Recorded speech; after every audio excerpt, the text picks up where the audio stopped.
Wateja zangu, leo nipo Chanika mtaa wa Zingiziwa hapa, nimewaletea nyumba hii hapa. Inauzwa kwa thamani ya shilingi milioni 24 za Kitanzania. Unajipatia nyumba safi kabisa, nyumba ya kuhamia, finishing zake ni ndogo ndogo, nyumba ina fence safi kabisa.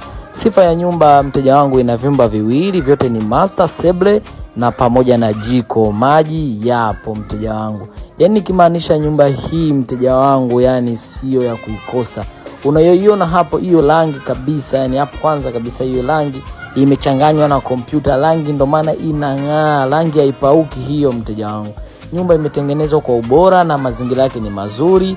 Vyumba vyote viwili ni master, ina seble pamoja na jiko, maji pia yapo. Wateja zangu mnaohitaji nyumba ya kununua ya kuhamia, sasa nyumba ya kuhamia ni hii hapa. Hii finishing zake ni ndogo tu, hapo unaweka madirisha na milango. Mteja wangu, ni kitu cha kuhamia tu hapo. Wateja zangu, karibuni sana kwenye hii nyumba, karibuni tuwai kupiga simu kwa nambari hizo hapo. Hizo namba hizo pia zinapatikana WhatsApp.